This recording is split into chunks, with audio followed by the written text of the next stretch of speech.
नमस्ते और स्वागत है आप सभी का द हिस्ट्री ऑफ भारत के इस तीसरे एपिसोड में, जो हमारी पहली इंट्रोडक्शन कैप्सूल जो बन रही है 4 पार्ट की। आई होप आप लोगों ने पहला दोनों पार्ट्स देख लिए होंगे, और वो दोनों देखने के बाद ही, अगर नहीं देखा है तो एक बार जाकर देख लें। वो दोनों देखने के बाद ही मैं रेकमेंड करूँगा कि आप इस तीसरे पार्ट को देखें। और दूसरा, क्योंकि वीडियो लंबी हो जाती है और मैं इन सब में उतना भी प्रो नहीं हूँ, तो एक अपील की, प्लीज़ सब्सक्राइब कर दीजिए और बेल आइकन को प्रेस कर दीजिए, तो उससे आपको वीडियोस नेक्स्ट टाइम भी मिलेंगी। वीडियोस लंबी हो जाती हैं तो उसको ब्रेक्स लेकर देखें, या कभी कुछ जब आपके पास फ्री टाइम हो तो पूरा भी देख सकते हैं, पर सारी वीडियो को पूरा देखें। स्पेशली जो ये 4 पार्ट की मैं बना रहा हूँ, ये एक बस जो भी डिस्टॉर्शन है उसका एक मिनी कैप्सूल है एक तरह से। बाकी और बहुत सारी चीज़ें आएंगी जो टॉपिक्स अभी इंक्लूडेड नहीं है। चलो फिर आज का एपिसोड शुरू करते हैं। तो पहले 2 एपिसोड्स में हमने देखा कि कैसे हमें अपने इतिहास की जड़ों से काट दिया गया है, और कैसे हमें बहुत सारे ऐसे पहलू नहीं बताए गए जिससे हम आज की जो स्थिति है, और जो हमारे पूर्वज, और जो जैसे हमारा इतिहास हुआ उसको हम किस तरीके से देखते हैं वो शेप करता है। आज हम देखेंगे उसके कारण कि क्यों हमारा इतिहास इस तरह से है, कि क्यों हमें सिर्फ लगेगा कि कुछ जैसे अजूबा चीज़ें दिखी थी पिछले बार, क्यों हैं वो उस तरह से, क्यों इतना गलत हमें पढ़ाया जा रहा है। तो आज के एपिसोड का नाम है द डिस्टॉर्शनिस्ट्स, इतिहास के विकृतिकार, कि जिन्होंने इस हिस्ट्री को इस तरह का बनाया, कैसे हमारी हिस्ट्री यहाँ तक पहुँची। तो थोड़ा सा रिकैप अगर आप देख लो कि हमें क्या नहीं पढ़ाया गया। हमें नहीं पढ़ाया गया कि हमारी परंपराएं कितनी प्राचीन हैं और आज तक भी जीवित हैं। हमें नहीं पढ़ाया गया कि ऋग्वेद के मंत्र आज भी बोले जाते हैं। हमें नहीं पढ़ाया गया कितने मंदिर तोड़े गए या कितने आक्रमण किए गए हम पे, और आज़ादी की जो मूवमेंट थी वो भी किस तरह से थी। तो आपको इस वीडियो के अंत तक जाते जाते इन सब के जवाब मिल जाएंगे कि किस स्टेज पे ये सारे डिस्टॉर्शन आए, किस स्टेज पे इन सभी चीज़ों को या तो गायब किया गया या घुमा फिरा कर हमें बताया गया। तो अब आ जाते हैं इस अगले स्लाइड पे। नीचे आप कुछ लोगों के चित्र देख रहे होंगे, नीचे आप कुछ लोगों के चित्र देख रहे हैं। इन सब का जिक्र आएगा आगे की स्लाइड्स में, पर अभी मैं एक ब्रॉड ओवरव्यू देना चाहता हूँ कि ये डिस्टॉर्शंस आखिर आए कैसे और किन लोगों का इसमें हाथ था। सबसे पहले आता है यूरोसेंट्रिक डिस्टॉर्शन। पहली बात तो मैं बता दूं, जो भी हम हिस्ट्री जिस भी फॉर्म में पढ़ रहे हैं उसमें काफ़ी बड़ा एक तरह से उसको डॉक्यूमेंट करने का और कलेक्ट करने का, जब यूरोपियन आए तभी उन्होंने आया, तो ये उनका इंटरेस्ट था। पर उन्होंने काफ़ी सारी चीज़ों को अपने हिसाब से किया। एक एक स्लाइड को हम डिटेल में देखेंगे, पर यहाँ पे एक ब्रीफ मैं दे देता हूँ कि फिर क्रिश्चियन डिस्टॉर्शन हुआ, कि उनका पर्पस था कि हिंदू जो धर्म है, सभ्यता, उसको नीचे तरीके से दिखाना ताकि वो अपने कन्वर्शन आराम से कर सके।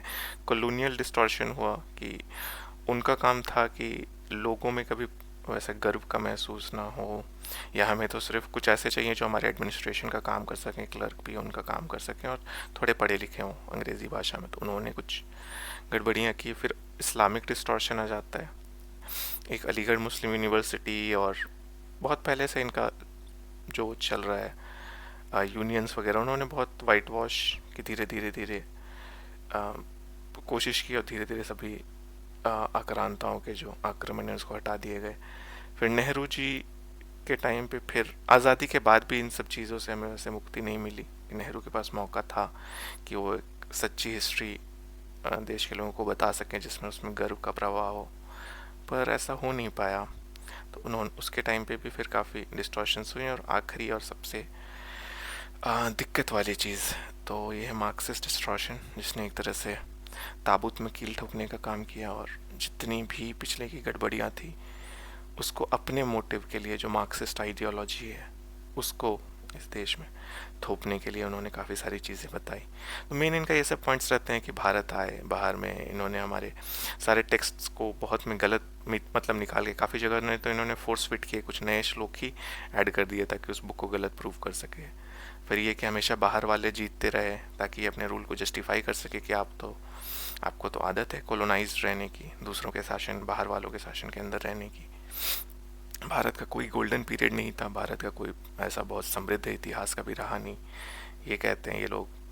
और फिर इनका आता है कि इस्लामिक जो आक्रांता हुए वो सिर्फ इकोनॉमिक मोटिव था उनका या पॉलिटिकल मोटिव था, वो रिलीजियस कभी उनका मोटिव नहीं रहा।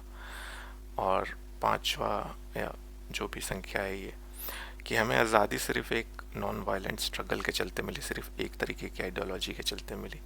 तो ये सारे हमें बहुत ज़्यादा घुट के पिलाए गए हैं। तो आइए अब एक एक के थोड़े डीप में जाते हैं। सबसे पहले आ जाता है यूरोसेंट्रिक डिस्टॉर्शन। तो जब अंग्रेज़ पहली बार भारत में आए तो उन्होंने देखा कि यहाँ की जो साहित्य है, यहाँ का जो लिटरेचर कॉर्पस है, जो पूरा जैसे मैंने पिछले एपिसोड में दिखाया था, ऋग्वेद से लेके पुराण, संहिता, ब्राह्मण, अरण्यक, उपनिषद से लेके रामायण, महाभारत, ये बहुत बहुत समृद्ध है, बहुत बहुत विशाल है। तो धीरे धीरे कुछ लोगों को उसमें इंटरेस्ट भी था। अब खास करके जैसे ये विलियम जोन्स हुए और इस तरह के कुछ लोग थे जो असल में भारतीय संस्कृति में और रुचि दिखाते थे और उसको समझने की कोशिश करते थे। और पर हुआ क्या कि इन्होंने जब देखा कि इतना well developed things of high antiquity जिसको बोलते हैं, या बहुत हाई लेवल के लिटरेचर थे जो भी थे, बहुत अच्छे क्वालिटी के, जिसको बोलोगे कि बहुत विकसित देश या बहुत उन्नत दिमाग ही इस तरह की चीज़ें प्रोड्यूस कर सकते हैं। अभी तक यूरोप वाले जहाँ पे भी कॉलोनाइज किए थे, उन्होंने इस तरह की इंटेलिजेंट और ऐसे समृद्ध साहित्य कहीं नहीं देखा था। तो इन्हें एक तरह से ये मानने में थोड़ी दिक्कत थी कि हाँ, बाहर के लोग भी, नॉन यूरोपियंस भी इस तरह के कुछ इतना अच्छा कर सकते हैं। फिर जब इन्होंने पढ़ना स्टार्ट किया तो इन्हें रिलेशनशिप मिली संस्कृत, ग्रीक और लैटिन, बाकी जो कुछ यूरोपियन भाषाएं, इन्होंने कहा कि ये सारे तो लिंक्ड हैं, क्योंकि बहुत सारे जो संस्कृत के वर्ड हैं वो ग्रीक, लैटिन, फिर इंग्लिश में भी आ जाते हैं। जैसे मातृ पितृ होते मातर, पितर होते होते मदर, फादर, इस तरह से। तो उन्हें ये लिंक मिली इन भाषाओं के बीच में। फिर इन्होंने क्या एक तरह से थोपना स्टार्ट किया कि ये तो सारी यूरोपियंस कनेक्टेड, ये भारतीय या जो भारत में मूल निवासी होकर इस तरह की चीज़ें नहीं लिख सकते, वो कुछ ब्लू आइड आर्यंस या बहुत मतलब जो यूरोपियन भी जिनके वंशज हैं, भारतीय भी जिनके वंशज हैं, कुछ ऐसे लोग रहे होंगे, मतलब कि भारतीय लोग नहीं कर सकते उसको, बाहर से ही आए होंगे वो, अगर वो इतने इंटेलिजेंट थे कि उन्होंने इतनी महान बुक्स लिख दी। ये दूसरा बंदा है मैक्स म्यूलर। तो इन दोनों ने काफ़ी मतलब ट्रांसलेशंस की और काफ़ी उल्टी पुल्टी चीज़ें दी। तो इनका एक और था कि जैसे ये अपने आप को बहुत साइंटिफिक और रैशनल मानते थे। मैंने यहाँ पे कुछ कोट्स लिखे हैं कि ये पूरी तरह से बाइबल के फॉलोअर थे और उनके हिसाब से बाइबल कभी गलत नहीं हो सकती थी। तो विलियम जोन्स कहते हैं कि either the first 11 chapters of Genesis are true और the whole fabric of our national religion is false. मतलब कि बाइबल का एक पार्ट है ये, द बुक ऑफ जेनेसिस, या फिर मतलब क्रिश्चियन धर्म का एक ओरिजिनल इसको टेक्स्ट बोल सकते हैं। वो बोलते हैं कि ये जेनेसिस, बुक ऑफ जेनेसिस तो गलत हो ही नहीं सकती, वरना तो हमारा सारा फैब्रिक ही फॉल्स है। उसके बाद I am obliged of course to believe the sanctity of the venerable books of Genesis. मतलब मुझे तो ये मेरे ऊपर एक तरह से मुझे करना है, ये मुझे बिलीव पूरी तरह से है इन बुक्स की सैंक्टिटी पे या इन बुक्स की सत्यता पे जो जेनेसिस बुक है। उसी तरह Max Muller, I look upon the creation given in Genesis as simply historical. अब जेनेसिस क्या बोलती है कि 4004 में एडम ईव आए और 3000 में ग्रेट फ्लड आया। नोहा का कुछ इस तरह का है कि वो 3000 साल से पीछे सभ्यतागत जो सिविलाइजेशन है वो जा ही नहीं सकती, सभ्यताएं, क्योंकि उसके बाद ही नोआ के फ्लड के बाद ही ये हुआ। अब देखो, ये बोलते तो अपने आप को बड़े साइंटिफिक हैं या बड़े, पर उस टाइम पे इनके बिलीव्स ये थे कि वो जेनेसिस पे बिलीव करते थे। अब जब इन्होंने भारत की किताबें पढ़ना शुरू की तो उसमें हज़ारों हज़ार लाखों लाख साल के टाइम पीरियड्स थे, जो हमारे युग हो गए, कल्प हो गए, दिमाग घूम गया इनका। तो ये सारी चीज़ों को इन्होंने कोशिश की कि नहीं, सबको फोर्स फिट करना है, और उससे एक ये इमेजिनरी डेट लेकर आए 1500 BC की, कि नहीं आपने ये 1500 BC के बाद किया। और कैसे किया कि कुछ आर्य लोग आए यूरोप से, स्टेपी रीजन से। इन्होंने तो वही सेंट्रल यूरोपियन स्टेपी रीजन ही बोला था, आगे चल के उसके बहुत सारे जगह हुए कि यहाँ से आए थे, वहाँ से आए थे, पर इन्होंने बोला कि बाहर से जो आर्यन आए थे उन्होंने आपको यहाँ पे संस्कृत और ये सब विकसित की। आपके मूल निवासी ये यहाँ पे जो रहते थे उसमें तो ये संभव ही नहीं था। इस पे मैं डिटेल से वीडियो बनाऊंगा। मैंने थोड़ी आपको हिंट्स दिए थे पहले वीडियो में जब मैंने हड़प्पा का जिक्र किया था। तो आर्यन इन्वेजन पे भी डिटेल वीडियो की क्यों इनकी फिर गलत हुई, क्योंकि इन्होंने 1850s में ये दिया था, 1850 1860-70 के समय ये सब थ्योरीज दी थी। तो हड़प्पा की खुदाई और ये सब, हड़प्पा और ये सब साइट्स उस टाइम पे मिले नहीं थे। फिर बाद में जब 50-60 साल बाद हड़प्पा मोहनजोदड़ो के साइट्स मिले तो फिर इन्होंने बोल दिया कि नहीं, जब हड़प्पा में देखा कि यहाँ तो सिविलाइजेशन 3000 साल पुरानी है, उससे भी ज़्यादा पुरानी, और पूरे अच्छे मॉडर्न लोग हैं, सेटल्ड लोग हैं, तो फिर इन्होंने कह दिया नहीं, फिर भी आर्यन बाहर से ही आएंगे, और इसलिए उन्होंने एक इमेजिनरी, पूरी तरह से काल्पनिक थ्योरी गढ़ दी। इन्होंने एक पूरी टाइमलाइन बनाई फिर हिस्ट्री की। इन्होंने वो टाइमलाइन बनाई कि अलेक्जेंडर के टाइम पे सेंद्रोकोटस हुआ, सो ऐसे ऐसे जो पूरी इन्होंने हिस्ट्री की टाइमलाइन बनाई, इन्होंने बनाई, जो कि पूरी तरह गलत है। इन्होंने पुराणों को पूरी तरह से इग्नोर किया, पुराण में जो समय दिया हुआ है। तो इस पर फिर अलग से वीडियो बनेगी, पर इन्होंने एक तरह से अपने आप को सुपीरियर मानते हुए इन्होंने एक थ्योरी और भारत का इतिहास लिखा। और दिक्कत यह है कि वो आज तक भी कंटिन्यू हो रहा है, जो इन्होंने जो छाप छोड़े हुए। हम बेसिकली अभी भी उसी स्ट्रक्चर को फॉलो कर रहे हैं, उसको चैलेंज करने की किसी में क्षमता नहीं है, जो कि काफ़ी गड़बड़ियों के साथ इन्होंने और ऐसे रूढ़िवादी मान्यताओं को मानते हुए उन्होंने वो इतिहास लिखे थे। और आजकल के हिस्टोरियंस भी उसको फॉलो कर रहे हैं। ये कैसे अभी तक कंटिन्यू हुआ, ये हम आपको दिखाएंगे आगे के स्लाइड्स में, कि आज़ादी के बाद भी इन पे कैसे असर पड़ा। तो इसके बाद आ जाते हैं, अब ये पहला स्टेप था जो यूरोसेंट्रिक। अब सेकंड स्टेप पे आ जाते हैं, और इनके कुछ मोटिव्स थे कि इनको यहाँ पे क्रिश्चियनिटी भी फैलानी थी। तो इसमें मैं कुछ लोगों का जिक्र करूँगा कि कैसे उन्होंने जानबूझकर यहाँ के जितने भी परंपराएं थी या जितने भी रिचुअल्स थे, उनको नीचा दिखाने की कोशिश की। और इन्होंने भी बहुत सारी मतलब गलत ट्रांसलेशन की टेक्स्ट की। सबसे पहले यहाँ पे आ जाते हैं रॉबर्ट कॉल्डवेल। इनको अभी भी तमिल और ये में बहुत इनको माना जाता है कि इन्होंने काम भाषाई स्तर पे अच्छा किया। जो इनकी भाषाई रिसर्च थी, जो लिंग्विस्टिक इनकी स्टडीज़ थी, कि हाँ दोनों जो भाषाओं का ग्रुप है ये मूलतः थोड़ा अलग है, इन्हें दो ग्रुप्स में बांट सकते हैं, जो संस्कृत और बाकी भारतीय भाषाएं हुई और जो द्रविडियन भाषाएं हुई, ये अलग भाषा समूह है, यहाँ तक कोई दिक्कत नहीं है। पर इन्होंने उसको रेशियल आइडेंटिटी से जोड़ना शुरू कर दिया कि नहीं, आर्य और द्रविडियन दो अलग तरह के लोग हैं। और फिर इन्होंने ऐसे ऐसे झूठ गढ़े कि तमिल का एक अपना कल्चर था, और जो ब्राह्मण आए आर्य ये के, क्योंकि तमिल में भी सारी जो परंपराएं हैं, सारे जो भगवान हैं, अगर आप देखोगे तो वो पूरी तरह सनातन धर्म और एक जो पुराणिक जो हमारी कहानियाँ हैं, विष्णु शिव, भले वो थोड़े अलग तरह से डेवलप हुए, बट सारी कहानियाँ और सारे जो प्रचलन है, परंपराएं हैं, वो पूरी तरह से हिंदू धर्म से ही आई हुई थी। पर इन्होंने एक अलग तमिल आइडेंटिटी करने की कोशिश की, और इन्होंने ही शुरू किया तमिल का एक तरह से वाइट वॉश करना, कि तमिल में से सारे संस्कृत वर्ड हटाने का। अगर आप दक्षिण की भाषाओं में देखोगे, किसी भी भाषा में, आंध्रा, तेलुगु, मलयालम में अभी भी काफ़ी ज़्यादा संस्कृत वर्ड्स बचे हुए, बट तमिल में नहीं बचे, क्योंकि तमिल में एक बार इन्होंने सिस्टमेटिकली शुरू किया उन शब्दों को साफ करने की जो कि संस्कृत से रिलेटेड थे। अब कन्नड़ा में आप देखो तो नमस्कारा, धन्यवादा, मध्याह्ना, शक्ति, धर्मा, ये सारे शब्द कन्नड़ में इसी तरीके से हैं। और मुझे लगता है तेलुगु में भी लगभग ये सारे शब्द हैं, मलयालम के भी। मलयालम में तो और ज़्यादा शब्द हैं संस्कृत के अभी भी मौजूद। लेकिन इसने तमिल से एक तरह से वाइट वॉश करने की कोशिश की, और ये सफल भी हुए।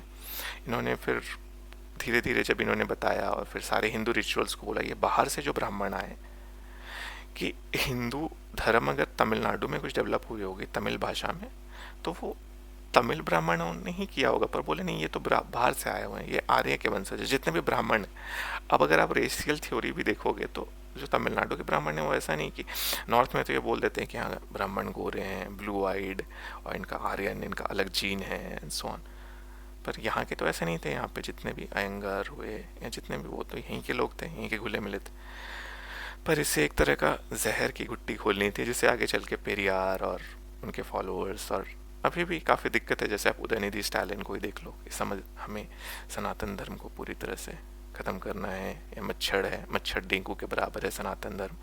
तो ये थॉट प्रोसेस, ये मेंटालिटी वहाँ पे इन्होंने एक तरह से, उसके जनक हुए रॉबर्ट कॉल्डवेल। पर तो इन्होंने एक तरह से ये डिस्टॉर्ट किया हिस्ट्री को।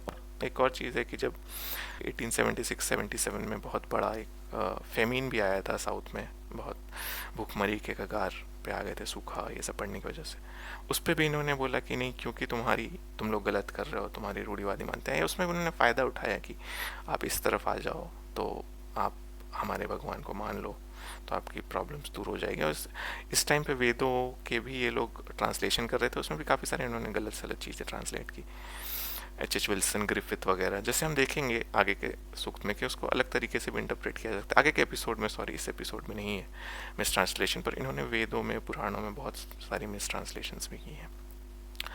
सेकेंड पार्ट हम आ जाते हैं इसी क्रिश्चियन वाले के, एक और जो बंगाल में हुआ, तो ये थोड़ा पहले हुआ। अब अगर आप जानोगे तो ईस्ट इंडिया कंपनी जब पहले भारत आई थी तो इसका मकसद सिर्फ बिजनेस करना था। तो वो क्रिश्चियन जो इवेंजलिस्ट थे या जो क्रिश्चियन फैलाना चाहते थे, यूके में इनका काफ़ी प्रभाव बढ़ रहा था, पर भारत में उन्हें उस तरह से मतलब इजाज़त नहीं दी थी ईस्ट इंडिया कंपनी ने। उन्होंने कहा कि हमें तो हमारा बिजनेस ज़्यादा इंपॉर्टेंट है, अगर आप आके यहाँ पे चीज़ों को बदलना चाहते हो या सोसाइटी में थोड़ा अनरेस्ट अगर क्रिएट होता है तो हमारे बिजनेस को अफेक्ट पड़ेगा, तो ये इनको आने नहीं देते थे। तो इन्होंने फिर क्या किया, धीरे धीरे एक तो इंग्लैंड में पैरवी लगाई, वहाँ के जो भी संसद थे या राजा थे या जो उनके मालिक थे उनसे। फिर इन्होंने क्या किया कि एक झूठी मनगढ़ंत एक बहुत सारी उन्होंने प्रथाएं प्रचलित की कि भारतीय समाज कितना बैकवर्ड है, कि इन्हें सिखाना या शिक्षित करना तो हमारा धर्म है। इन्होंने बहुत सारे ऐसे एट्रॉसिटी लिटरेचर बनाए कि देखो उनके यहाँ ये है, नर की बलि दी जा रही है, इंसानों की बलि दी जा रही है, बच्चों की, वहाँ पे सारी महिलाएं सती हो जा रही हैं। इन्होंने एक अपना सती करवाया, खास करके ये इनको सिरमपुर ट्रायो बोलते हैं। बंगाल में इनका, जैसे कि दक्षिण में इन्हें आने दे दिया गया था, जो मद्रास प्रेसिडेंसी थे वहाँ पे कार्डवेल वगैरह फिर आ गए थे आराम से, पर बंगाल में इन्हें शुरू में नहीं आने दिया जाता। तो ये विलियम कैरी, ये बंदा है William Carey, William ward Marshman. इन्होंने क्या किया कि बहुत सारी झूठी इन्होंने किंवदंतियाँ एक तरह से प्रचलित कर दी कि देखो ये इनको इतनी दिक्कत है इनके समाज में। इन्होंने एक सती की सर्वे कराई कि 10,000 से ज़्यादा लोगों ने एक साल में महिलाओं की सती हो गई, वो भी बंगाल में। उसका एक भी प्रूफ नहीं है, एक भी नहीं, क्योंकि बंगाल में तो सती प्रथा कॉमन ही नहीं थी। इन्होंने एक ऋग्वेद के सूक्त का भी मिस ट्रांसलेशन कर दिया, जिसको कि फ्यूनरल हाइम कहते हैं। अब यही मैं बोल रहा हूँ, एच.टी. कोलब्रुक, एच विल्सन, ये सब जब ट्रांसलेट करे तो उसमें है कि जब हो जाए सारे काम तो महिला को उठ के एक मतलब एसेटिक की तरह जीवन या पीछे घूम जाना है, कुछ उसमें आंखों में घी लगाने का या ऐसा कुछ है, फिर पीछे घूम के अपने ज़िंदगी को पुनः शुरू कर देना है पति की मृत्यु के बाद। तो उसको उन्होंने ऐसा लिख दिया कि महिला को आगे कूद जाना है आग में, या उन्होंने अग्नि है कुछ ऐसे शब्द का मिस ट्रांसलेशन किया। मैं एग्जैक्ट डिटेल्स ले आऊँगा बाद में। इस तरह से किया। फिर जो इन्होंने सर्वे किया वो क्या आउटरेजियस था, क्योंकि बंगाल में ऐसे कुछ था ही नहीं फिगर्स कि सती को लेके। तो और फिर राजा राम मोहन रॉय और इस तरह के लोग भी काफ़ी इनको मतलब इन्होंने भी बड़ा चढ़ा के पेश किया कि यही बहुत हमारे देश को अच्छे विकास की ओर ले जाएंगे करके। तो इन्होंने एक तरह से फेक नैरेटिव को पूरी तरह चिंता किया। उन्होंने कहा कि बच्चे को भी सती कर देते हैं, जो बच्चियाँ होती हैं उनको भी जला देते हैं। तो फिर इन्होंने इस तरह की चीज़ें देकर वहाँ के जो फिर उस टाइम पे गवर्नर थे विलियम बेंटेक, और इनसे धीरे धीरे मांगे कि नहीं, हमें इन्हें सिखाने दीजिए, हमें ये सारी जो कुप्रथाएँ हैं इन्हें समाप्त करने का हमें मौका दीजिए। और फिर विलियम बेंटिक ने लाया भी अबॉलिशन ऑफ सती एक्ट 1828 में आ गया था। पर इनका मेन मकसद था कि हिंदुज़म को बदनाम करना, या जो भी सनातन धर्म था उस टाइम पे, उसके बाकी सारे जो अच्छे एस्पेक्ट्स हैं उसको इग्नोर करते हुए सिर्फ इसको बदनाम करना, ये इनका मकसद था। और एक और चीज़ अगर आप देखोगे इंटरेस्टिंग कि 1828 में इन्होंने अबॉलिशन ऑफ सती एक्ट ला दी। अब ये कहते हैं कि पिछले साल 10,000 लोगों ने 10,000 महिलाओं की सती हुई है। आप चेक कर लो कि 1828 के बाद कितने लोग अरेस्ट हुए, या फिर कि सती जब उसको गैरकानूनी कर दिया गया तो उसके बाद कितने लोग अरेस्ट हुए। अगर वो उतनी ही प्रचलित थी, उतनी ही उसको मान्यता प्राप्त थी कि सती ही होना है महिलाओं को। हाँ, कुछ भारतीय टेक्स्ट में लिखा हुआ है, हाँ कुछ जौहर के जिक्र है। मैं नहीं बोल रहा हूँ कि बिल्कुल ही एक भी सती नहीं होते थे या कुछ एक भी ऐसे केस नहीं है, नहीं ऐसा मैं नहीं बोल रहा हूँ। राजस्थान में सती के ऊपर मंदिर है, सती करने वाली देवी के स्वरूप मानते हैं। जौहर की कितनी सारी कहानियाँ हैं, ऐसा नहीं कि नहीं थी। पर अगर आप बोलोगे कि इतने हज़ारों हज़ार लाखों लाख केस थे कि सभी महिलाओं को ये करना पड़ता था, तो ऐसा भी नहीं है। क्योंकि इवन इनके गवर्नर जनरल्स थे, एल्फिंस्टन थे साउथ में, इवन बंगाल में एक जेसविट फ्रेंच जेसविट वो पास्टर ही थे, आबी डुबो करके, उन्होंने भी कहा कि ऐसी सती जैसी कोई परंपरा तो यहाँ बहुत मान्यता प्राप्त या कोई प्रचलित नहीं है। और वही 1828 एक्ट के बाद भी हमें पता चली कि किसी को उस पर कोई सज़ा ही नहीं हुई, या उसके बाद तो एकदम केसेस ज़ीरो हो गए, पूरी तरह गायब हो गए। ऐसा भी क्या एक्ट था कि अगर मान लीजिए कि बाल विवाह को लेके कानून बनता है तो उसके कुछ सालों तक बाल विवाह होती रहती हैं, कुछ लोगों पे केस होते हैं, पकड़े जाते हैं। बस सती के ऊपर तो एक भी केस ही नहीं हुआ, मतलब कि वो बोल रहे हैं कि 10,000 सती होती है एक साल में, पर उसके बाद आपको एक भी नहीं मिला। तो इस तरह के झूठ ये प्रचलित करते थे, क्योंकि फिर इनका मोटिव था धीरे धीरे यहाँ पे घुसना, लोगों को कन्वर्ट करना और नीचा दिखाने, यहाँ के सारी परंपराओं पे से घृणा करवाना, और फिर दिखाने कि हम आपकी भलाई के लिए आ रहे हैं, आपको सच्चा मार्ग दिखाने। अभी भी काफ़ी प्रचलित है इस तरह से कि सारी जो गलत बातें आपको एक ही धर्म के बारे में बताई जाएंगी। खैर आगे चलते हैं। अगला आ जाता है कॉलोनियल डिस्टॉर्शन। यहाँ पे एक बंदे की मैंने तस्वीर लगाई, थॉमस बबिंगटन मकॉले, TB मकॉले। अभी जो भारत की जितने भी आप schools, convent, Montessori, nursery, UKG देखते हैं, सब इसकी देन है कि अंग्रेज़ी में ही पढ़ाई होनी चाहिए ऐसे लेके। अब इसके क्या विचार थे? ये 1835 के मकॉले मिनट, इसको एक कमेटी बनवाई गई थी कि भारत के एजुकेशन, ये इसको रिपोर्ट देनी थी। ये क्या बोलता है? A single shelf of a good European library was worth the whole native literature of India and Arabia. मतलब कि यूरोपियन बुक्स की कोई एक आप कतार ले लो, एक अलमारी ले लो उनके बुक्स की, वो यहाँ के जितने भी लिटरेचर कॉर्पस हैं उससे ज़्यादा ज्ञान उसमें है। अब इस तरह के जो इसकी मान्यता है, अब वो एक तो सोचो कितना मिसप्लेस्ड है, क्योंकि विलियम जोन्स और इन्होंने खुद जब रिसर्च कर रहे थे तो उन्होंने बताया था कि क्या एंटिक्विटी है यहाँ के लोगों की और यहाँ के जो पुराने टेक्स्ट हो गए, पर उन्होंने इसको बिल्कुल भी उस लायक ही नहीं समझा। अब इसमें भारतीय रिफॉर्मर्स, राजा राम मोहन रॉय, जिसको कि रिफॉर्मर्स कहते हैं, उनके भी नाम लेना चाहूँगा कि उन्होंने भी खुद ऐसा ही कहा कि संस्कृत पढ़ने से और ये सब से कुछ हासिल नहीं होता, आप वेस्टर्न ज्ञान दीजिए, आप इंग्लिश ज्ञान दीजिए। उन्होंने काफ़ी सारी ऐसी चिट्ठियाँ लिखी थी अंग्रेज़ों को।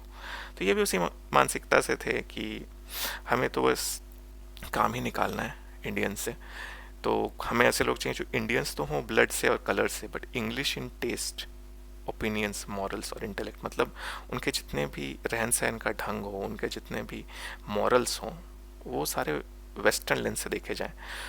तो हुआ क्या कि इन्हें जितनी भी अपनी हेरिटेज थी उसको पूरा इन्फीरियर बताया गया, जितने भी हिंदू हेरिटेज थे।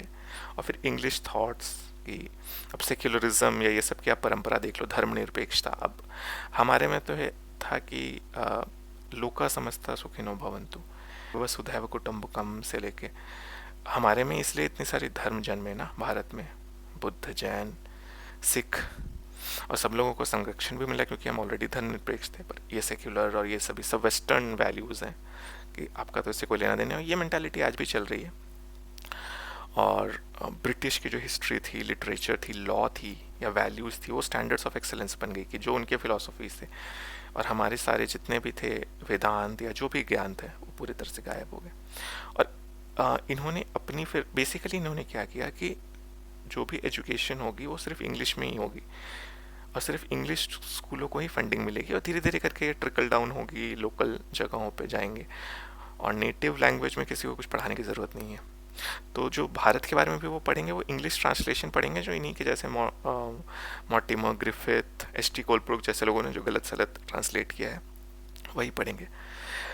तो जैसे मैंने बोला, इनका काम था ऐसे लोग बनाना जो इनका काम कर सकें, क्लर्क्स बन सके, इनके साथ थोड़ा उठ बैठ सके, एडमिनिस्ट्रेशन में थोड़ा इनकी हेल्प कर सके, क्योंकि सारे लोगों को ब्रिटिश चलाना, यहाँ पे देना बहुत महंगा पड़ता था उनको, तो उन्हें कुछ ऐसे भारतीय चाहिए थे।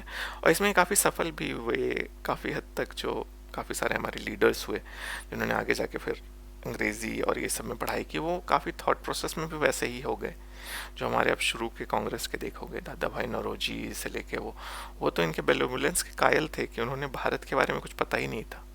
इवन श्री अरबिंदो की कहानी जब हम पढ़ेंगे तो उनके पिताजी इतने बड़े मतलब अंग्रेज़ पठन पाठन के रखवाले बन गए थे कि उन्होंने सारी मेड से लेके सारे, उन्होंने हिंदी या भारतीय भाषाओं का कभी अरविंदो घोष को टच तक नहीं होने दिया। फिर जब वो कॉलेज पहुंचे तब उन्होंने भारत के ज्ञान, यहाँ की परंपरा और इन सब के बारे में पता चला। तो इस तरह के लोग हो गए थे कि मतलब पूरी तरह से दूर कर दो। और ये आजकल भी चल रहा है जितनी भी एजुकेशन सिस्टम है, इंग्लिश मीडियम सुपीरियर, आप आज भी ये नेचर देख रहे हो कि इंग्लिश बोलने वाले को सुपीरियर माना जाता है इस तरह से। तो ये यहाँ पर से पैदा हुआ। उस टाइम पे सी नेहरू उसके सबसे बड़े एग्जाम्पल थे। हम आगे चल के देखेंगे ये ब्राउन साहेब के कि Indians in blood and colour but English in taste. Suit उनके जाते थे ब्रिटेन में सिलने, सिगार आते थे ब्रिटेन से, तो वो बस ब्लड और कलर में इंडियन थे और बस उनको थोड़ी भाषा आती थी। तो इस तरह के बहुत लोग इन्होंने प्रोड्यूस किए, तो इन्होंने बहुत ज़्यादा डैमेज किया हमारे इतिहास परंपरा को।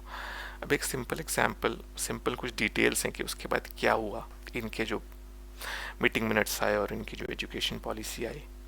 1931 में महात्मा गांधी एक भाषण दे रहे थे। तो महात्मा गांधी बोलते हैं कि अभी जितनी भी लिटरेसी है 100 साल पहले उससे ज़्यादा लोग ज्ञानी थे इस देश में। और महात्मा गांधी ने ये भी बोलता है, the British have destroyed a beautiful tree not by cutting it down but by slowly uprooting it.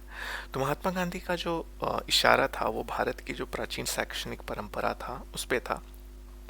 अब हमें ये बताया जाता है कि आपकी सोसाइटी पूरी तरह से बैकवर्ड थी, आप में तो कुछ चीज़ों की समझ नहीं थी, सब अनपढ़ थे और सैवेजेस जिसको बोलते हैं कि हमारा काम है आपको सिविलाइज करना। यूरोसेंट्रिक कॉलोनियल और क्रिश्चियन डिस्टॉर्शंस में यही था।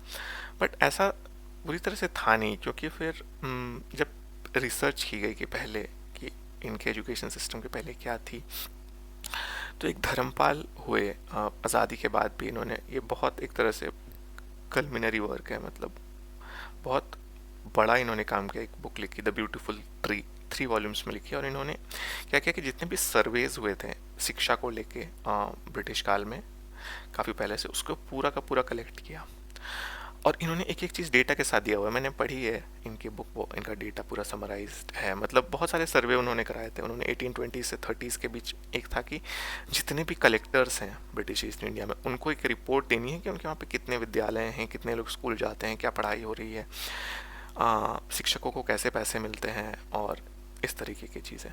तो उसमें ऐसी ऐसी चीज़ें बताई गई थी जो कि हम इमेजिन भी नहीं कर सकते। तो जैसे बेलारी के एक कलेक्टर थे, उन्होंने बोला कि लगभग हर जगह 33 से 40% लिटरेसी रेट थी, मतलब जितने बच्चे थे उसके हिसाब से स्कूल्स भी थे। अब मद्रास प्रेसिडेंसी में से जैसे जब आया तो वहाँ 13,000 कुछ स्कूल थे और बहुत सारे बच्चों की होम स्कूलिंग भी होती थी।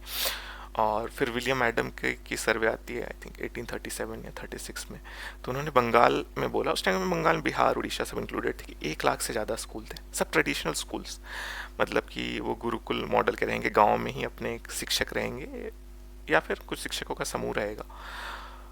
मोस्टली एक शिक्षक ही रहते थे और बच्चे उनके पास जाते थे, उनसे वोकेशनल और ये सभी सीखते थे। तो ये पूरी तरह से, इस पे मैं एक पूरा वीडियो असल में बनाना चाहता हूँ। अगर मैं यहाँ पे डिटेल में जाऊँगा तो टाइम लग जाएगा कि वो कैसे सिंपली उसके जो पेरेंट्स थे या इनके दान से और मंदिर वगैरह से थोड़ा सपोर्ट मिल गया, थोड़ा सरकार से, तो इनका गुजारा चलते रहता था। और ये भी अकाउंटेंसी से लेके संस्कृत, थोड़ा इतिहास, रामायण, महाभारत, ये सब पढ़ाते थे। और सारे भाषा, पर्शियंस के भी काफ़ी स्कूल थे, ऐसा नहीं कि ये सारे 1 लाख सिर्फ संस्कृत और इस तरह के थे, पर्शियन और इस्लामिक तरह के भी स्कूल थे ट्रेडिशनल वाले। तो ये सब मिला के ओवरऑल था कि कुछ लिटरेसी थी, प्लस ये वोकेशन भी सिखाते थे कि जो आपका जो मेन काज है या कारपेंटरी है, लकड़ी का काम करना, लोहा का काम करना, इस तरह से ये सब भी कुछ सीखते थे। और बहुत सारे बच्चे स्कूल में ही, घर में ही स्कूलिंग ग्रहण करते थे। ऐसे नहीं कि आपको ये एग्ज़ाम लिखना ही है या डिग्री लेनी ही है या आपको ग्रेजुएट बनना ही है, वैसे शिक्षा नहीं थी कि आपको कागज़ कमाने हैं। पर ये सब ख़त्म हो गया। एक तो इस तरह के स्कूलों की फंडिंग बंद हो गई, फंडिंग सिर्फ इंग्लिश स्कूलों को होने लग गई कि सिर्फ कुछ लोगों तक पहुँचे, कुछ लोग अपना ये होते रहे। तो इन्होंने, गांधी का यही इशारा था इसी पेड़ की तरफ, ब्यूटीफुल ट्री, कि आपने इसको डिस्ट्रॉय कर दिया पूरी तरह से। हुआ क्या कि इसके चलते अगर आप देखोगे लिटरेसी रेट बहुत कम हो गई थी आज़ादी के टाइम तक, या 1912-20 ऐसे में भी सर्वे हुआ था, फिलिप हार्टॉग का सर्वे है कि लिटरेसी रेट बहुत कम हो गई थी उस टाइम तक। क्यों? क्योंकि इंग्लिश स्कूल सब तक पहुंच नहीं सकते थे और धीरे धीरे जब इनकी फंडिंग कटी, जो भारतीय मॉडल के स्कूल थे, कि इन्हें कुछ तरह से सपोर्ट ही नहीं मिलने लगा, तो धीरे धीरे ये भी गायब हो गया। और प्लस इतनी ऑप्रेसिव जो अंग्रेज़ों की नियम कानून थे कि लोगों को धीरे धीरे जो अपने काम थे वो छोड़ना पड़ा। खेती या गरीबी इतनी बढ़ी कि धीरे धीरे शिक्षा की ओर से ये घटने लगा। तो हाँ, कुछ तो ब्राउन साहेब बने, कुछ सूट टाई पहन के अंग्रेज पुलिस ऑफिसर में गए, सिविल सर्विसेज में गए, प्यून क्लर्क बने, वो काफ़ी, और उन्हीं को फिर एक तरह से आइडियल देखा जाने लगा आज़ादी के बाद भी। और एक और चीज़ मैं मेंशन करना चाहता हूँ कि पहले के जो थे, जो इन सर्वेज में आया था, एक एक डिटेल्स, अगर मैं इस पे अलग से वीडियो बनाता हूँ तो मैं एक एक डिटेल्स दूंगा, स्टैटिस्टिक्स, कहीं पे 60%, कहीं पे 70%। तो ये शूद्र और लोअर कास्ट भी यहाँ पे पढ़ते थे। जैसे सिर्फ 10-20% ही ऊपर कास्ट के लोग हुए, ऐसा बोलते हैं ना कि नीचे शूद्र को तो ये पढ़ाते ही नहीं थे या उनसे ज्ञान पूरी तरह से अलग रखा जाता, नहीं, वो सेम स्कूल में पढ़ रहे हैं, सेम लोगों के साथ पढ़ रहे हैं, सेम किताबें पढ़ रहे हैं। ठीक है। और ये सारे कलेक्टर्स ने अपनी अपनी रिपोर्ट में लिखा है, नहीं भी तो 30-40 कलेक्टर ने सब अपने अपने प्रोविंसेस के, डिस्ट्रिक्ट के डिटेल में उन्होंने रिपोर्ट सबमिट की, जो कि इसमें कंपाइल्ड है। लगभग समय एक ही जैसे मिलते हैं अभी। और जब अंग्रेज़ और ये आए तो अब ये थोड़ा पैसे का भी खेल हो गया। अभी भी आप देख रहे हो शिक्षा कैसे, अच्छी शिक्षा है तो थोड़ी महंगी पढ़ाई, या ये सिस्टम की बिजनेस की तरह का मॉडल, ये इसी टाइम पे आ गया था। तो जो ये लोअर क्लास थी ये तो छूटते गए, और बहुत सारे लोग जो गरीब होते गए उनके बस का नहीं था ये इंग्लिश एजुकेशन, तो जो क्लास डिवाइड है वो भी इसके चलते बढ़ा हो। तो ये मैं कॉलोनियल डिस्टॉर्शन की, क्यों ब्रिटिश कॉलोनियल काल में इन्होंने डिस्ट्रॉय किया, और इनका भी यही मकसद था कि बस अब यहाँ की जितनी परंपराएं हैं, टेस्ट हैं, इनसे आप धीरे धीरे डिटैच होते जाओ। वो तो अच्छा हुआ कि सिर्फ 14 to 16% तक ये पहुँच पाए, इसलिए गाँव में और बाकी जगहों पे हमारी परंपराएं कायम रही। हमारे ज्ञान की जो जो दादा दादी जैसे कहानियाँ सुनाते थे, उससे बहुत सारे ट्रिकल डाउन होते हुए बची रहीं, सलामत रहीं, जिससे कि अभी हमें थोड़ा अभी भी उस तरफ लोग जा सकते हैं। वरना ये तो पूरी तरह से हमें अंग्रेज़ ही बनाने पे तुले हुए थे, अपनी संस्कृति को हेट करने के हिसाब से। अब अगला आ जाता है इस्लामिक डिस्टॉर्शन। एक तो देखो इनका बहुत पहले से ग्रुपिंग रहता है ये, या इनका एक ऑर्गेनाइजेशन रहता है कि सिर्फ अपने धर्म की भलाई करने वाले जो इनके लोग रहते हैं। अब सैयद अहमद खान से लेके जो इन्होंने शुरू किया अलीगढ़ मुस्लिम यूनिवर्सिटी वगैरह, तो इन्होंने ऐसा किया कि अपने धर्म का कैसे भला करें या उसको कैसे अच्छे लाइट में दिखाएं। तो मैं इन सब का जनक के रूप में, जैसे सैयद अहमद खान ने, ठीक है, मान लो यूनिवर्सिटी स्टार्ट की और उन्होंने ऑर्गेनाइजेशन स्टार्ट, पर अगर इतिहास लेखन पे आ जाते हैं तो ये हैं मोहम्मद हबीब, ये इरफान हबीब के पिताजी हुए। तो इन्होंने जितना काम किया या जितना इन्होंने वाइट वॉश करने में, या जो इन्होंने पैटर्न सेट किया, अब इससे पहले के जो थे वो क्लियरली लिखते थे कि हाँ इन्होंने आक्रांता ऐसे हैं, हिंदू अलग हैं या ऐसे, पर इन्होंने एक झूठ गढ़ने की कोशिश की बहुत सारे कि Islamic invasion of India was a, इस्लाम का तो कभी इन्वेशन ही नहीं हुआ भारत में, मतलब कि फुल स्केल उन्होंने कभी अटैक करके नहीं लिया। Muslim invaders were not motivated by their religious tenets, कि मुस्लिम जो आक्रांता हुए उनका धर्म से कोई लेना देना नहीं था।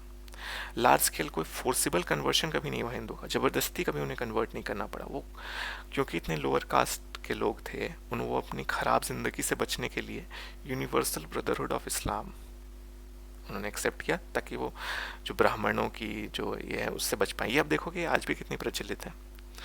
और जबकि मैंने पिछले वीडियो में दिखाया था कि कैसे तलवार की नोक पे एक एक लोगों से कन्वर्ट कराया जाता था।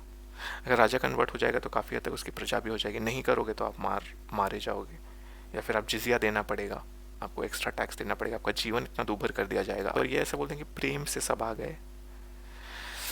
सूफी और ये सब का बहुत प्रचलन है, सूफियों के बारे में तो मैं बताऊंगा असली सच्चाई कि वो कितने बड़े मतलब मर्डरर्स थे, लूटर्स थे। उसके बाद ये बोलते हैं कि Islam was a liberating force in India, कि बहुत सारे इनके अगर आप पढ़ोगे ना तो कि सिविलाइजेशन ही इस्लाम के बाद आया। अब जैसे अंग्रेज़ लोग की कॉलोनियल बुक्स में उन्होंने लिखा कि सिविलाइजेशन ही आपका हमारे बाद आया, हम आपको सिविलाइज कर रहे हैं, आप तो सैवेज थे। सेम इन्होंने बोला कि इस्लाम के आने से पहले यहाँ पे कुछ था ही नहीं, कोई गोल्डन एज नहीं था, समृद्ध यहाँ पे देश और शासक नहीं थे। तो इस्लाम को ही पूरी ग्लोरिफिकेशन, और फिर सारे चीज़ों की आक्रांता, कुछ हुआ नहीं, मंदिर इन्होंने तोड़े नहीं, कुछ नहीं किया कि, और औरंगज़ेब भी हारा तो कि उसको पैसों की दिक्कत हो गई थी, ऐसा नहीं कि शिवाजी ने कोई महान काम किया या मराठों ने कोई बहुत बहादुरी का काम किया। पर सबसे ज़्यादा इन्होंने किया क्या कि इन्होंने जो पॉलिटिकल फिगर्स थे उस टाइम के, उसको अपने मतलब जाल में फंसाने का कोशिश किया। जैसे नेहरू के गुरु थे मोहम्मद हबीब, और मोहम्मद हबीब के गुरु, देखो मोहम्मद हबीब के बारे में थोड़ी तो मैं चीज़ें बता दूं। इनकी वाइफ थी सोहेला त्याबजी, जो कि बदरुद्दीन त्याबजी की ग्रैंड डॉटर थी। बदरुद्दीन त्याबजी कांग्रेस के one of the first presidents हुए, तो समझ लो कांग्रेस से कितने करीबी रहे होंगे ये। तो इनकी विचारधाराएं कैसे कांग्रेस को इन्फ्लुएंस की। नेहरू के तो एक तरह से मेजर गुरु थे, तो जितने भी चीज़ें इन्होंने कहा कि घोड़ी ने तो कभी आक्रमण ही नहीं किया, मंदिर ही नहीं तोड़े। तो नेहरू के भी वैसे ही शब्द निकलते हैं, जैसे मैंने पिछले एपिसोड में दिखाया था कि वो तो बस वहाँ पे तो कोई भी राजा होता वो वैसे ही करता, उसे तो बस पैसों की थी। पर नहीं, ऐसा तो था नहीं, हमने देखा पिछले एपिसोड में। तो ये नेहरू को इन्फ्लुएंस किया। फिर इंदिरा गांधी भी जब छोटी थी तब भी उसने इनको पढ़ाया। इसलिए आप देखोगे भारत के जो आज़ादी के बाद 4 जो एजुकेशन मिनिस्टर हुए, 5 में से 4 out of 5 they were all Muslims. ये Maulana Abul Kalam Azad first education minister, ये नूरुल हसन हुए इंदिरा गांधी के टाइम पे, ये इनके पुत्र हुए इरफान हबीब जो आज तक भी चालू किए हुए हैं। तो इस तरह से बहुत बहुत नाम हुए। अब जब ICHR स्टैब्लिश हुई, Indian council for historical research, ये 20-20 साल तक, ये 5 टर्म्स तक उसके लगातार चेयरमैन रहे। NCERT के डायरेक्टर नूरुल हसन ने एक बंदे को बनाया, HS खान। HS खान 20 साल तक NCERT के डायरेक्टर रहे। इन्होंने पूरी तरह से कब्जा करके पूरी तरह से बुक्स को अपने लहजे में लिखा है। ये तो हम जाएंगे जब मार्क्सिस्ट डिस्ट्रॉशन करेंगे, क्योंकि मार्क्सिस्ट का इनके साथ बहुत ज़्यादा, एक तरह से देखोगे तो डाल डाल तू डाल डाल में पात पात वाला रिश्ता हो गया था, कि मार्क्सिस्ट को भी ये सब बहुत पसंद आया है कि Islam as a liberating force, और क्यों है ये सब हुआ। तो उसके साथ कोलैबोरेट करके इन्होंने पूरी तरह से एक जो झूठ की घुट्टी पिलाई है ना आज़ादी के बाद से, ये चलता आ रहा है। ये हम देखेंगे अब नेहरूवियन और मार्क्सिस्ट में। बात आते हैं नेहरू पे, तो नेहरू के तो गुरु तो मैंने बता ही दिया, मोहम्मद हबीब थे। और नेहरू, गांधी और ऐसे जितने भी जो करीबी लोग थे, इनको पता नहीं एक डिल्यूजन क्या था कि भारतीय तो सब बहुत अच्छे से रहते थे, अंग्रेज़ों ने इन्हें डिवाइड किया है, या अंग्रेज़ इन पे फूट डाल रहे हैं, कि पहले तो कोई झगड़े ही नहीं हुए कि। और इन्होंने फिर ये सारी चीज़ों को छुपाया। इन्होंने जो हिस्ट्री में डिस्टॉर्शंस की, तो डायरेक्ट एक्शन डे हुआ था 1946 में, जिन्ना का कॉल था, जिसमें कि एक ही दिन में उनका कॉल था कि सारे हिंदूज को जाके मार दो। वो हमें हिस्ट्री में बताया ही नहीं गया। एक दिन में 1 लाख से ज़्यादा लोग मार दिए गए थे। अब बहुत सारी फिगर्स हैं, एग्जैक्ट फिगर्स मुझे नहीं पता, मैं नहीं बोलूँगा, पर बहुत बड़े नंबर्स हैं। गोपाल पाथा और फिर इनका आता है कि उन्होंने कैसे बचाया कुछ लोगों को, पर हज़ारों लाखों लोग मार दिए गए थे। मोपलाह का एक नरसंहार हुआ था मलाबार में, उसको हमारी हिस्ट्री बुक्स में पढ़ाया जाता है कि नहीं, वो पिजेंट अपराइजिंग था। उसमें भी 10,000 से ज़्यादा हिंदुओं को मारे गए थे। और उसके जो रिपोर्ट्स हैं कि प्रेग्नेंट वुमेन का, वहाँ की एक रानी लिखती हैं, और अम्बेडकर, एनी बेसेंट, इन लोगों ने भी यही सब चीज़ें लिखी हैं कि प्रेग्नेंट वुमेन का भी वो पेट फाड़ के फिर उसको मार देते थे।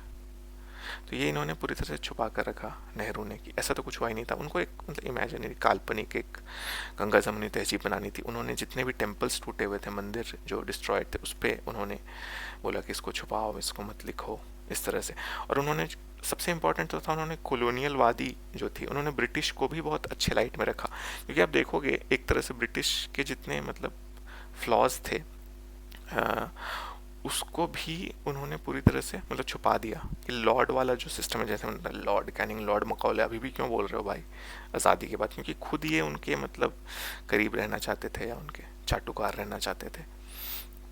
इसी तरह इन्होंने जो रिवोल्यूशनरीज थे, एक तरह की जो अलग से जिन्होंने आज़ादी की लड़ाई लड़ी, जो कांग्रेस से अलग होके, या गांधी के फॉलोअर्स जो नहीं थे, उनको पूरी तरह से वाइट वॉश कर दिया, पूरी तरह से साइड लाइन कर दिया। इन्होंने अच्छे से पेंशन वगैरह से लेके कुछ इन्होंने सपोर्ट भी नहीं किया जो बचे हुए थे, तो और हिस्ट्री बुक से तो पूरी की पूरी तरह इन्हें गायब भी कर दिया। तो इसी के चलते हम इधर एक देखते हैं, पता नहीं आप में से कितने इन्हें पहचानते होंगे। चलिए मैं बता देता हूँ, ये हैं भारत के सबसे महानतम हिस्टोरियन मॉडर्न इंडिया के, जिसको मैं कहूँ, ये है RC मजूमदार। इनका जन्म नेहरू से भी 1 साल पहले हुआ था, और ये 1980 तक जीवित रहे थे। 96 years, full dedication to the Indic history movement. और इन्होंने ये काफ़ी मतलब वेल एजुकेटेड, और हिस्ट्री में बहुत सारी इन्होंने रिसर्च कर रखी थी। आज़ादी के बाद जब हमें आज़ादी मिली तो इन्होंने नेहरू के सामने प्रपोजल रखा कि मैं पूरी एक भारतीय जो इतिहास है उस पर मैं पूरा एक डिटेल में लिखना चाहता हूँ, पूरा वॉल्यूम्स, मल्टीपल वॉल्यूम्स। ये सारी इनकी बुक्स हैं, the classical age, imperial struggle with empire, Delhi सल्तनत, मुगल एम्पायर, सारे पे इन्होंने इतनी इतनी बुक्स लिखी हैं। हज़ारों हज़ार पेज, 5-10 हज़ार पेज तक इनकी पूरी कॉर्पस जाती है। तो फिर आखिरकार 52 में एक इन्होंने, नेहरू ने एक बोर्ड बिठाई, बोर्ड ऑफ एडिटर्स ऐसे करके, इसका चेयरमैन बनाया आरसी मजूमदार को। बट आरसी मजूमदार ने जब अपना काम करना शुरू किया तो उन्होंने बोला कि मैं तो सच्ची हिस्ट्री लिखूंगा, मैं तुम्हारे वर्जन ऑफ हिस्ट्री नहीं लिख सकता। अब नेहरू के हिसाब से जब तक अंग्रेज़ नहीं आए थे हिंदू मुस्लिम बड़े प्रेम से रहते थे, ये कुछ अट्रॉसिटीज़ होती नहीं थी। अंग्रेज़ औरंगज़ेब भी बहुत प्यारा राजा था, या इस तरह से जो कल्पना थी। तो इन्होंने तो ऐसे लिखने से मना कर दिया। उन्होंने बोला कि पहले से भी झगड़े होते आए हैं, इवन 1700s 1800s, जो शाह दहलवी से लेके जो उस टाइम पे हाजी शरीयत अल्लाह, तो वो लोग भी इस्लामिक मूवमेंट के ही पीछे थे। ये बोला कि वो तो मैं लिखूंगा। फिर इन्होंने जो आज़ादी की स्ट्रगल थी, मेन इनकी दिक्कत आ गई जो फ्रीडम स्ट्रगल थी, क्योंकि देखो आरसी मजूमदार ने पूरे जो स्वतंत्रता संग्राम था अपने आंखों से होते हुए देखा था, सामने वो जी रहे थे उस टाइम पे, राइट, 1888 में अगर वो बॉर्न हुए हैं तो उन्होंने जो वर्जन देखा, उन्होंने सब लोग के बारे में लिखना चाहा कि क्या था कैसे था। तो ये नेहरू को पसंद नहीं आया। उनको चाहिए था कि सिर्फ गांधी की वजह से हमें आज़ादी मिली, या सिर्फ कांग्रेस की वजह से, इस तरह का वर्जन उन्हें चाहिए था, जो कि इन्होंने मना कर दिया लिखने के लिए। तो इसकी वजह से 1955 में ये बोर्ड ही डिसॉल्व कर दी गई, और एक ताराचंद करके है एक इनका, क्या कहो, चाटुकार था, ब्यूरोक्रेट था, जीरो एक्सपीरियंस इन हिस्ट्री, उसको चेयरमैन बना दिया गया। तो ये बहुत निराश हुए, लेकिन इन्होंने अपने दम पे, अपने खुद के पर्सनल एफर्ट से, पर्सनल पैसे लगा के इन्होंने अपनी काम जारी रखा, और वो सारी वॉल्यूम्स प्रस्तुत की। ये वॉल्यूम्स अभी भी, अगर आप इंडियन हिस्ट्री के बारे में, रियल इंडियन हिस्ट्री के बारे में जानना चाहो निष्पक्ष, तो इससे बड़ा कॉर्पस अभी कोई भी नहीं है। पर कैसे इन्होंने, नेहरू ने इसको ख़त्म किया, इसलिए मैं बताना चाह रहा था कि कैसे ये सिर्फ एक तरह के लोगों को ही प्रमोट करते थे। फिर आ जाता है सबसे लास्ट में जो कल्मिनेशन हुआ इनका, कि मार्क्सिस्ट डिस्टॉर्शन।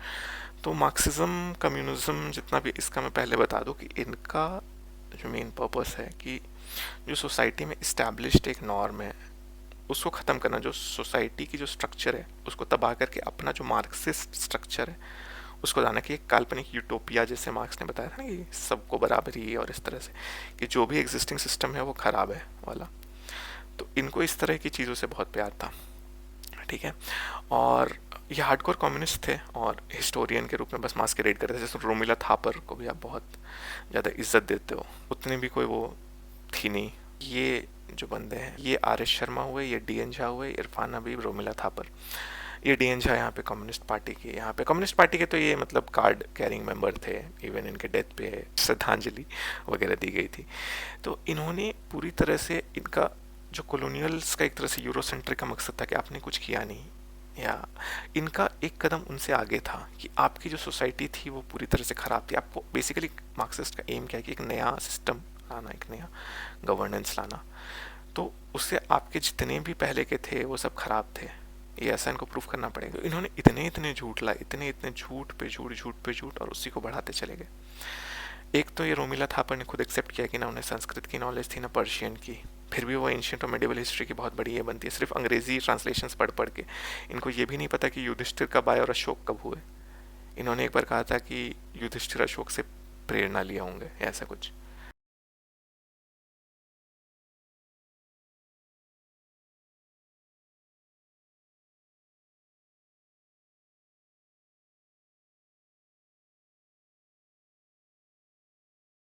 गवर्नमेंट बनाने के लिए तो एक तरह से पूरी एजुकेशन उनको आउटसोर्स कर दी।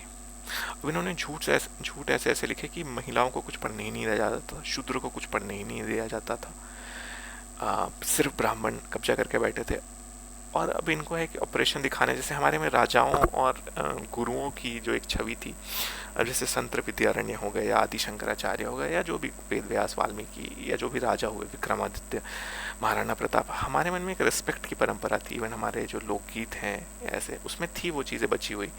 पर इन्होंने उन सब चीज़ों को कि राजा तो खराब ही होगा, ब्राह्मण तो खराब ही होगा, ये सारी मेंटालिटी इन्होंने भरने की कोशिश की। और इस्लामिक आक्रांताओं से इनको इतना क्यों प्रेम था कि इस्लाम ने एक तरह से जो यहाँ पे एग्जिस्टिंग सिस्टम था उसको एक तरह से तो उखाड़ के फेंका था कुछ साल के लिए, कि उन्होंने अपना शासन लाया। तो इसलिए इस्लाम को ये एक तरह से ग्लोरीफाई करना चाहते थे कि देखो इन्होंने, वो एक तरह से इनकी आइडियोलॉजी में सफल हुआ मार्क्सिस्ट, मतलब कि उन्होंने एक तरह से इसको ये किया। तो इस्लाम तो कभी गलत हो नहीं सकता, माइनॉरिटी कभी गलत नहीं हो सकते। इनको हमेशा एक ऑपरेस्ड क्लास चाहिए होता है, ये देखो इस पर ऑपरेशन हो रहा है। जबकि मैं देखूं कि आपके 90% of the time education minister आपके मुस्लिम, आपके ICHR पे सब मुस्लिम, NCERT में 20-20 साल तक मुस्लिम, HS खान, तो हर जगह तो मुस्लिम मुस्लिम ही इन्होंने अपना वाइट वॉश किया, इन्होंने इसको और आगे बढ़ाया। और ये जो थे बहुत चोरी चकारी के काम भी करते थे, सर्कुलर साइटेशंस जिसको बोलते, आपने इनकी एंशियंट और मिडिवल हिस्ट्री की इनकी बुक्स आती थी, ओल्ड NCERT, अगर आप इनकी एक भी बुक उठा लो, सिर्फ इन्होंने कास्ट कास्ट कास्ट, हर 2 लाइन के बाद कास्ट, कि वुमेन को कुछ नहीं पढ़ने दिया जाता था, ये नहीं, अरे भाई वुमेन को कुछ नहीं पढ़ने दिया जाता था, 20 से ज़्यादा ऋषिकाओं का जिक्र है ऋग्वेद में, जो कि खुद ऋषियों से डिबेट कर रही हैं, वुमेन को कुछ पढ़ने नहीं जाता था। इतनी सारी हमारी रानियाँ हुई, मतलब कि काउंटलेस रानियाँ हुई जिन्होंने खुद अपने देश की, अपने उस समय के राज्य की रक्षा की, जो कि हमें पता ही नहीं। लक्ष्मीबाई एक पता है, पर उस तरह से दुर्गावती, नायकी देवी, चन्नम्मा देवी, ऐसी हर सेंचुरी में ऐसी 3-4 रानियों, अहिल्याबाई होलकर, इनके बारे में कुछ पता ही नहीं, कि नहीं वुमेन को तो कुछ था ही नहीं, राइट। ये इस तरह से मतलब, और ख़ास करके जो इस्लाम की भी गलतियाँ थी वो सबको भी इन्होंने छुपाने की कोशिश की, जैसे कि नेहरू छुपाना चाहते थे, और इन्होंने इसको फॉर्मल तरीके से किया, मैं नेक्स्ट स्लाइड में दिखाऊंगा। और फिर ये लोग क्या बोलते हैं कि नो टेम्पल बिलो बाबरी, कि बाबरी के नीचे कभी कोई मंदिर था ही नहीं, 20 साल तक ये लड़ते रहे, एक भी इनमें से मतलब कोई अयोध्या गया होगा, कोई अयोध्या गया ही नहीं। के मोहम्मद थे जिन्होंने कि 76 में सर्वे किया था, काफ़ी यंग थे वो, और इनका ये होता था कि जो भी इनके आइडियोलॉजी पे नहीं बोलता था, मानता था, उसका ये बहिष्कार कर देते थे, उसकी ज़िंदगी इतनी दूभर कर देते। अगर आपको एजुकेशन में करियर बनाना है तो आपको PhD वगैरह सब करने के बाद भी आपको कॉन्टैक्ट्स होने चाहिए, तब आप घुस सकते हो कॉलेज में। अगर आप इस आइडियोलॉजी को नहीं मानते हो या इसको आगे नहीं पढ़ाते हो तो आपको घुसने ही नहीं दिया जाता था। के मोहम्मद ने यही चीज़ का जिक्र किया है कि जब उन्होंने बोला, जब उन्होंने सर्वे किया, बीबी लाल ने, के मोहम्मद ने, तो उनको दिखा कि जो पिलर्स हैं और जो नीचे के स्ट्रक्चर्स हैं वो पूरी तरह से हिंदू है, उसमें गणेश, कमल और ये सब बने हुए मोटिव्स, जो कि लाइक इस्लाम में तो ये सब चीज़ डेकोरेशंस का तो स्थान ही नहीं है, शिवलिंग वगैरह ये सब। तो ये 20 साल तक लड़ते रहे, कोई अयोध्या भी नहीं गया कि नहीं है मंदिर, नहीं है मंदिर, नहीं है, सब कोर्ट्स में जाते थे और ये करते थे, कुछ नहीं। फिर के मोहम्मद फाइनली जब 2003 में फिर जब पूरी एक्सकवेशन हुई, जब वो टूट भी गया था और फिर अंदर से जब निकले पिलर्स पे पिलर्स, तब भी इन्होंने पूरी तरह से अपनी गलती कभी मानी ही नहीं। झूठ का जो पुलिंदा के ऊपर बैठे हुए, मतलब ऐसा भी नहीं कि अंश मात्र भी उसमें सच्चाई हो, पूरी तरह से झूठ का पुलिंदा एक तरह से इन्होंने बेचा है। इन्होंने ऐसे ऐसे चीज़ बनाई कि वेद में तो बीफ खाने को बोला गया कि वो गौमांस का सेवन करते थे, एक या ऐसे 2 श्लोक का कुछ मिस ट्रांसलेशन करके, क्योंकि कुछ रिचुअल्स में कुछ सेक्रीफाइस तो होता था, जैसे गाय का भैंस से अभी भी कटते हैं इस तरह से, लेकिन ये ऐसा नहीं कि बीफ कंजम्पशन, क्योंकि उसके आगे क्या आप बताओ कि अघन्य, गाय को कैसे अघन्य मानेंगे, ये वेदों में ही लिखा गया है, आगे के पुराणों में, मनुस्मृति में कैसे लिखा गया गाय के बारे में वो नहीं बताया। ये खुद बीफ खाते थे, DN झा नाम थे, सुपोजिटली ब्राह्मण, पर देखो मार्क्सिस्ट लोगों का क्या इन्फ्लुएंस रहता है, मार्क्सिस्ट ही मरे लास्ट तक। फिर हिंदुज़म में सिर्फ कास्ट कास्ट कास्ट की, एस्ट्रोलॉजी को क्या कंट्रीब्यूशन रहा, या आर्यभट्ट ने क्या किया, कालिदास ने क्या किया, आदि शंकराचार्य ने क्या ज्ञान दिया, कैसे 4 धाम बनाए, वेदांत क्या होता है, नहीं, सिर्फ कास्ट। हिंदुज़म में कास्ट से ऊपर तो कुछ है नहीं, कुछ भी अच्छा नहीं है हिंदुज़म में। आप अपने धर्म से नफरत करो, आप अपने फैमिली स्ट्रक्चर से नफरत करो, यही चाहते हैं, ये फैमिली स्ट्रक्चर तक भी चाहते हैं कि वो पुरानी फैमिली स्ट्रक्चर डिस्ट्रॉय हो, पुरानी सोसाइटी डिस्ट्रॉय हो, ये इनका मतलब लाइफ का एजेंडा रहता है। और एक एक्सपर्ट है सर्कुलर साइटेशंस में, कि इसने एक चीज़ बोल दी कि आपने कहाँ से ली, मैंने इनके रिसर्च पेपर से ली, आपने कहाँ से ली, मैंने इनके रिसर्च पेपर से ली, मैं आपने कहाँ से ली, इनके रिसर्च पेपर से ली, आपने कहाँ से ली, मैंने इनके से ली। कोई उसका प्राइमरी सोर्स नहीं रहता, एक दूसरे को कोट करते हुए कि ये एकदम ऐसे बोल देते थे जैसे कि फैक्ट्स है। बीफ वाले को लेकर अब जैसे आगे हड़प्पा मोहनजोदड़ो में बहुत सारी जब खुदाई हुई तो कभी कुछ ऐसे मिल गया कि कुछ एनिमल फैट के अवशेष मिले कुछ पॉटरी में, ठीक है, आर्टिकल, इनके लोग तुरंत आर्टिकल लिख देंगे, देखो बीफ खाते थे, अरे भाई दूध या घी भी रखा हुआ है तो उसमें एनिमल फैट ही है, वो उसके भी उसी तरह के मिलेंगे अगर वो प्रिजर्व्ड होके मिले तो। फिर नालंदा को ब्राह्मण ने जलाया था, अब इसके रिटर्न रिकॉर्ड से मुस्लिम ने खुद लिखा है, मुस्लिम आक्रांताओं ने, कि कैसे उन्होंने जलाया, कैसे 6 महीने तक जला, कैसे बख्तियार खलजी ने वहाँ पे नालंदा उदंतपुरी दोनों जगहों को जलाया। बट इन्होंने 200 साल बाद कोई तिब्बतन ऐसे कुछ क्रॉनिकल बुद्धिस्ट ये में लिख दिया कि इतनी वो फनी स्टोरी है, और इनको फिर रिवर्ट भी किया गया धीरे धीरे, पर क्योंकि एजुकेशन सिस्टम पे इनका एक तरह से क्लच था, मतलब कि पूरी तरह से कब्जे में थे इनके पूरे, जितने भी जो प्रोफेसर निकल रहे हैं सब ऐसे ही जहरीले निकल रहे हैं, यही सब मानसिकता लिए हुए। तो अभी भी देखोगे एकदम हिंदू विरोधी, सनातन विरोधी, इस तरह के पूरे। अब इनके मैं 2 एग्जाम्पल देना चाहता हूँ कि हुआ क्या कि ये 1982 में इंदिरा गांधी के मिनिस्ट्री के अंदर ये निकला था, क्या क्या आप सही करो टेक्स्ट में।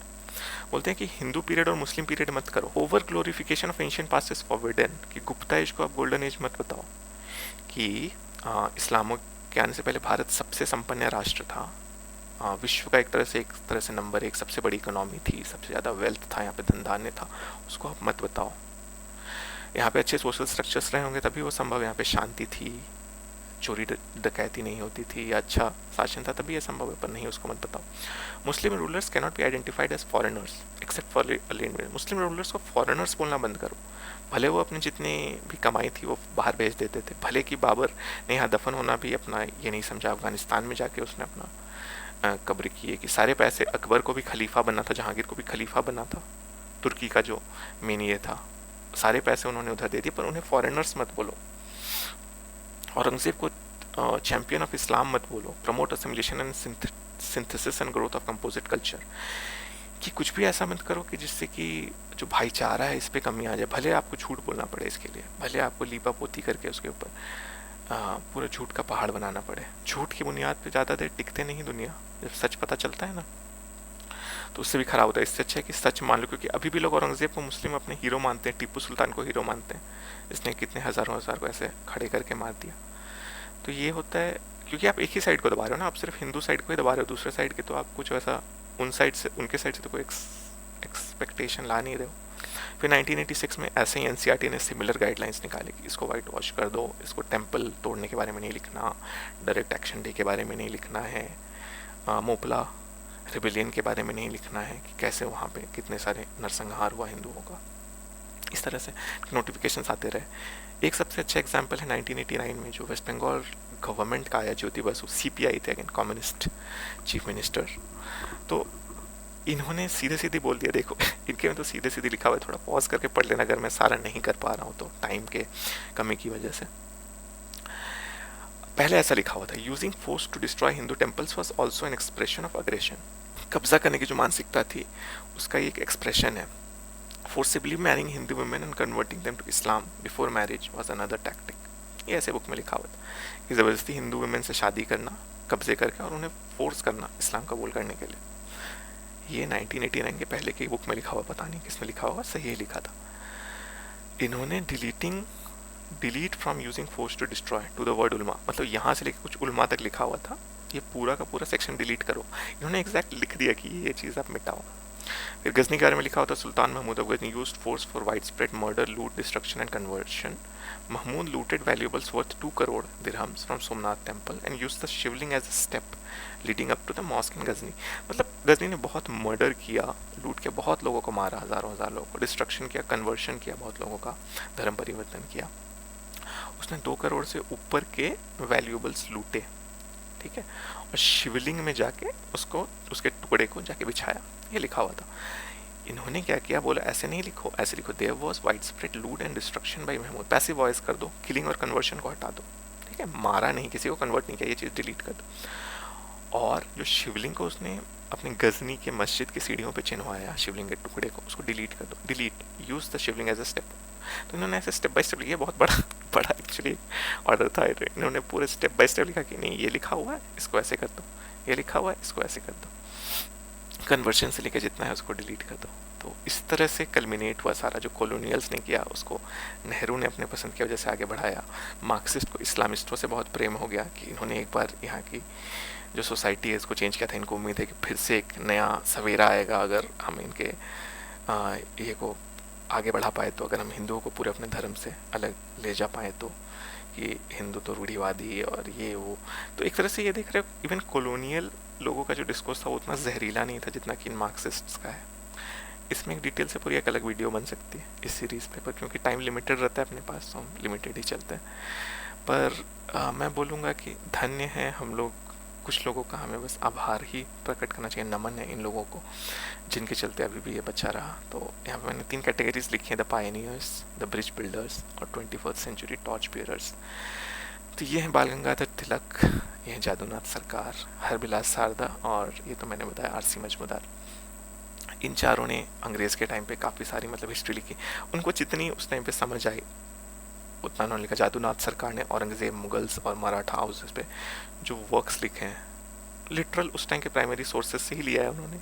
अकबरनामा या औरंगज़ेब के टाइम पे जो उनकी बुक थी उससे ही लिया है और उसको कंपाइल किया है।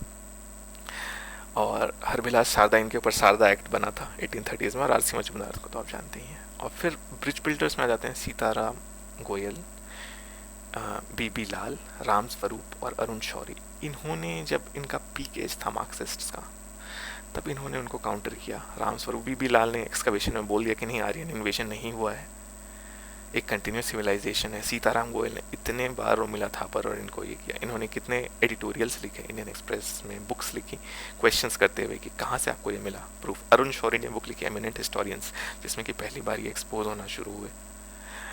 इन्होंने वो क्वेश्चन भी पूछा था अरुण शौरी का, आप थोड़ा सा गूगल करो, 1314 में इन्होंने डी.एन. झा ने जब लिखा कि ब्राह्मणों ने नालंदा जलाई थी, तो अरुण शौरी ने रिबटल में आर्टिकल लिखा था कि कहाँ से, क्या उसके सोर्स हैं। कोई सोर्स ही नहीं थे, कोई एक अजीब से कुछ तिब्बतन फिक्शनल बुक से उन्होंने ले लिया था और बनाया था। मैं बताऊंगा वो बहुत फनी स्टोरी थी। उससे पता चलता है कितने वो लो लेवल के मतलब अनइंटेलेक्चुअल लोग थे वो मार्क्सिस्ट हिस्टोरियंस।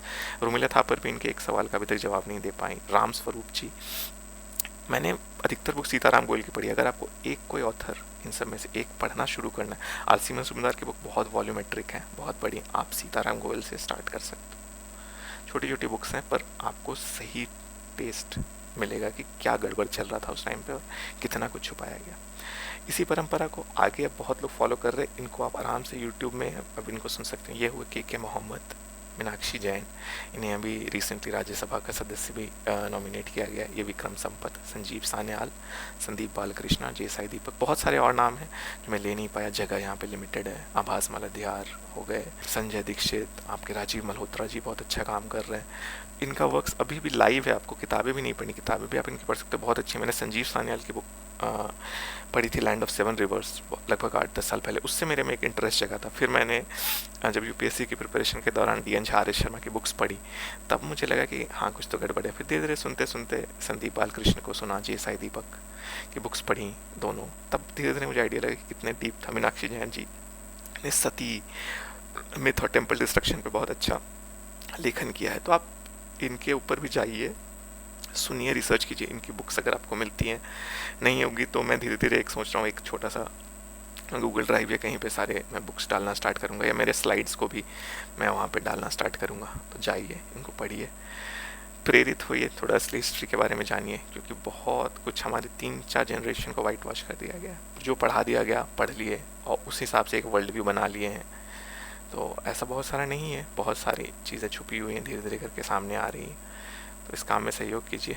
और एक लास्ट स्लाइड में यहाँ पे डालना चाहता था, जेसाई दीपक को मैं मिला था, मतलब कि मेरा मोटिवेशन बहुत पहले से था कि कुछ ऐसा शुरू करना है।